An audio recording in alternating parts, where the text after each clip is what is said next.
शैलजा जी, एक बात जो आम तौर पर जनता के बीच में चले है, हरियाणा में दो तरह की यात्राएं चली हुई हैं, दो तरह के कार्यक्रम हुए हैं। ऐसा क्यों है कि एक मंच पर सभी नजर क्यों नहीं आते? आज एक जो प्रेस नोट कहें या फिर एक लेटर जारी होया था जिसमें दीपक बावरिया जी ने बोला था कि भाई एक ही यात्रा है और जो निकाली जावे है, उसके अलावा अगर कोई यात्रा निकालता उसकी निजी यात्रा है। तो इस तरह की बयानबाजी आई। कांग्रेस के एक बड़े चेहरे के खिलाफ ईडी की कार्रवाई की बातें चल रही हैं, तो उसको दिनों 3-4 स्टेटों में चुनाव हुआ था, उनके नतीजों को लेकर कुछ हरियाणा पर प्रभाव पड़ेगा? या पिछले दिनों आपके ऊपर भी कुछ सवालिया निशान खड़े किए थे आपकी ही पार्टी के कुछ लोगों ने?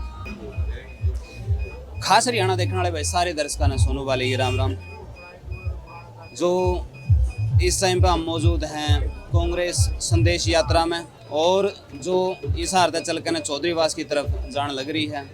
हमारे साथ में कुमारी शैलजा जी हैं, किरण जी हैं, और एक संदेश को लेकर चले हैं। किस तरह से, क्या कुछ संदेश है, बातचीत करांगे, क्या कुछ मायने हैं इस यात्रा के, वो सारी की सारी बातें करेंगे। नमस्कार जी। नमस्ते, राम राम। पहले तो संदेश यात्रा का संदेश मुख्य है, वो क्या है वो जरूर बताओ। संदेश ये है, आप देख रहे हैं कि देश को आज कैसे भारतीय जनता पार्टी की गलत नीतियों के कारण बांटा जा रहा है। कभी धर्म के नाम पर, कभी जाति के नाम पर, और भगवान का भी राजनीतिकरण किया जाता है। ऐसे में प्रेम, सद्भावना, मोहब्बत के लिए राहुल गांधी जी निकले। उन्होंने कन्याकुमारी से कश्मीर तक यात्रा की। अब मणिपुर से मुंबई तक वो यात्रा कर रहे हैं देश को जोड़ने की। खड़गे जी देश को जोड़ने की आवाज़ उठाते हैं, गरीबों की, सारे जनमानस की सदन में, लेकिन लोकतंत्र को आज के दिन खतरे में डाला हुआ है। अब राहुल गांधी जी और खड़गे जी इतनी मेहनत कर रहे हैं, उन्होंने पूरे देश में भारत जोड़ो यात्रा की, अब भारत जोड़ो न्याय यात्रा कर रहे हैं। उसी के तहत हम ये हरियाणा में कांग्रेस संदेश यात्रा, किरण जी, रणदीप जी और मैं और हमारे सभी साथी, आपने देखा यहाँ पर भोगी जी हैं, शैली जी हैं, हमारी एमएलए चंद्रमोहन जी हैं, चौधरी रामकिशन जी हैं, वर्किंग प्रेसिडेंट रेणु बाला जी हैं, हमारी विधायक प्रदीप चौधरी जी हैं, हमारे विधायक, और अनेकों कितने साथी हमारे, अतर सिंह जी सैनी बैठे हैं, और सभी बहुत से, चेतन चौहान जी, बहुत से हमारे साथी हैं। साथ में जुड़ते जाते हैं, कोई कुछ काम में चल। आज एक नया उत्साह है राहुल जी के और खड़गे जी के प्रति और कांग्रेस के प्रति। हमारा प्रयास है कि हम उनका संदेश जन जन तक पहुंचाकर कांग्रेस को भी मजबूत करें और लोगों की आवाज़ को उठाएं।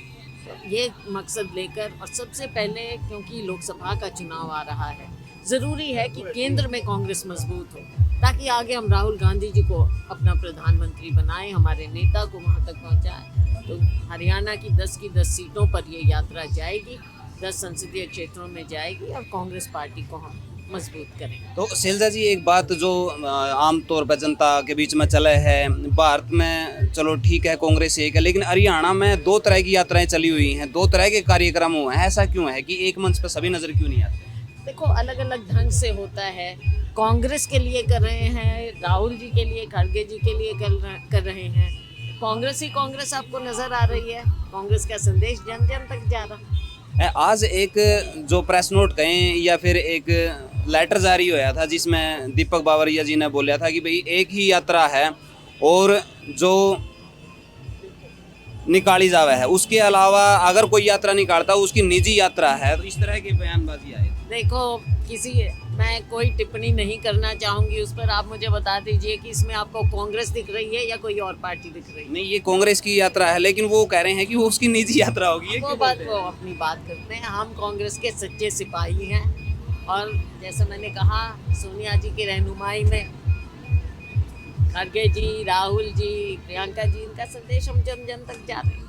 तो आज रणदीप जी नहीं है साथ में? रणदीप जी का घर का मामला, उनके बेटे के रिश्ते का मामला था, तो आज नहीं आ पाए, गए हुए हैं रिश्ते के मामले में, और कल वो आएंगे हमारे साथ। तो यात्रा कितनी लंबी रहेगी और किस किस एरिया को कवर करती है? हम 10 के 10 क्षेत्रों में जाएंगे, संसदीय क्षेत्रों में, और अगला पड़ाव किरण जी हैं यहाँ पर, इनके पूरे श्रुति जी के पूरे संसदीय क्षेत्र में हम जाएंगे।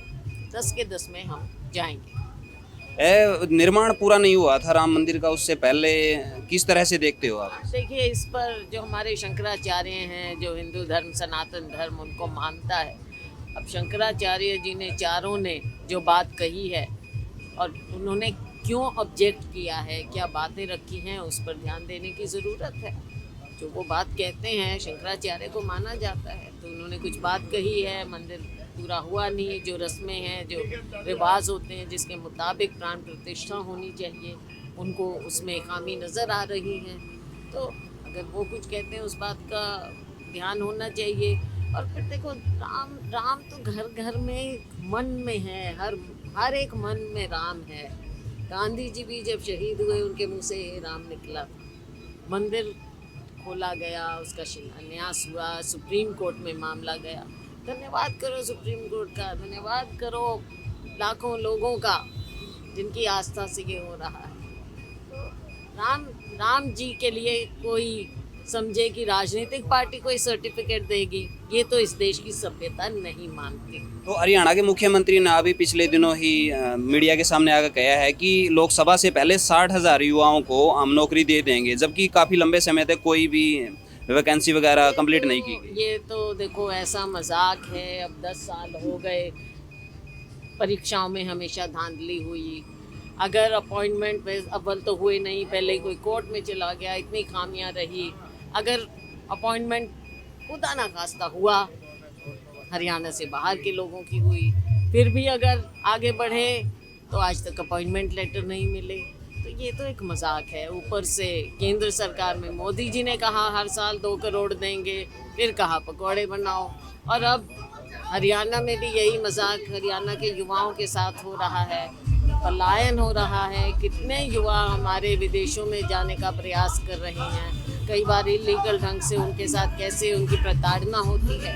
बहुत से मुद्दे हैं, उनका दुख दर्द समझने की बजाय जब ये मजाक होता है हरियाणा के युवा के साथ, तो वो सोचने पर मजबूर है कि उसने क्यों ऐसी पार्टी को चुना। तो इस टाइम पे कांग्रेस अपने आप को कितनी सीटों के ऊपर, जैसे इनका नारा पहले रहा था 75 पार का, तो कांग्रेस का भी कुछ टारगेट तो रहा होगा? देखो, मैंने जो आपको कहा, सबसे पहले हमें लोकसभा की ओर देखना है, उसके बाद राज्य के चुनाव आएंगे। तो लोकसभा में 10 की 10 सीटें, तभी हमने टारगेट किया है कि हम 10 संसदीय क्षेत्रों में जाकर 10 की 10 सीटों पर अपना दावा कांग्रेस पार्टी मजबूती से ठोके, ताकि हम 10 की 10 सीट जीतें और केंद्र में कांग्रेस को मजबूत करें। कांग्रेस के एक बड़े चेहरे के खिलाफ ईडी की कार्रवाई की बातें चल रही हैं, तो उसको देखो, मेरे को पूरा पता नहीं है, लेकिन आपने देखा कि ईडी को कैसे ये दुरुपयोग किया जाता है, तो आप बार बार देखते हो, पूरे देश भर में देखते हो। तो किरण जी से बातें करेंगे। नमस्कार जी। नमस्कार जी। तो क्या कुछ कहोगे यात्रा के बारे में? पहले तो देखिए, बहुत ज़बरदस्त उत्साह लोगों के अंदर है, जोश है, और ये प्रमाण है कि आने वाला समय जो है बदलाव का है। लोग जो हैं 10 साल से हर तरीके से त्रस्त हो चुके हैं, महंगाई का आलम है, बेरोज़गारी चरम सीमा पर है, भ्रष्टाचार जो है उसका बोलबाला है। हर तरीके से जो है हरियाणा के अंदर लोग जो हैं दुखी हो चुके हैं। तो इस बार केवल एक ही तरीका है, वो कहते हैं ना, ताकत लोग बनाते भी हैं और उसको पलटते हुए भी देर नहीं लगाते। तो इस बार ही लोगों के मन में है ये बात कि जो है भाजपा को बाहर का रास्ता दिखाना है। तो पिछले दिनों 3-4 स्टेटों में चुनाव हुआ था, उनके नतीजों को लेकर कुछ हरियाणा पर प्रभाव पड़ेगा या कुछ किस तरह से? नहीं, देखिए, जब नतीजे निकलते हैं तो थोड़ा बहुत तो लाजमी है, लोग सोचते हैं कि ये क्या हो गया, लेकिन हर एक स्टेट की अपनी डायनामिक्स हैं, अपनी अपना जो है समस्याएं हैं, अपनी अपनी वो हैं। तो हरियाणा में तो जो हालात हुए हैं पिछले 10 साल के अंदर, उसको किसी से छुपे हुए नहीं है। भाजपा ने केवल जो है जुमलों के और झूठ के अलावा तो कुछ दिया नहीं। आज हालात ये हैं कि हमारा नौजवान बच्चा, जिसको ये वायदा किया गया था कि 2 करोड़ नौकरी हर साल दी जाएगी, 10 साल हो गए तो 20 करोड़ नौकरियां होनी चाहिए थी। वो कहाँ है वो नौकरी? कच्ची नौकरी निकाल दी। जो हम विधानसभा में बार बार ये बात उठाते हैं कि हरियाणा नंबर 1 आ गया है इस पर बेरोज़गारी के ऊपर, तो वो मानने के लिए तैयार नहीं होते। तो हर एक जो है, अब जब नौजवान, जो पढ़ा लिखा नौजवान है, उसके आंखों के अंदर तो हताशा के अलावा और कुछ है नहीं। जीटी रोड जितनी है अपनी, वहाँ पे मैं लोगों से बातचीत करती आती हूँ जब भी आती हूँ, तो लोग आके बताते हैं कि हमारे बच्चों ने जो है पलायन कर रहे हैं, सारे विदेश जा रहे हैं वो डोंकी के जरिए, सारा इलीगल तरीके से। तो ये क्यों हो रहा है? ये तब हो रहा है जब यहाँ पर उनको कुछ नज़र नहीं आ रहा और महंगाई इतनी है, महिलाओं के साथ जो है जो कानून व्यवस्था है वो पूरी तरह से फेल हो चुकी है। तो सरकार की कोई व्यवस्था तो है ही नहीं, तो लोग जो हैं बहुत परेशान। जेजेपी पार्टी भाजपा की गठबंधन के अंदर है, तो उसके स्टैंड को लेकर क्या कुछ कहो?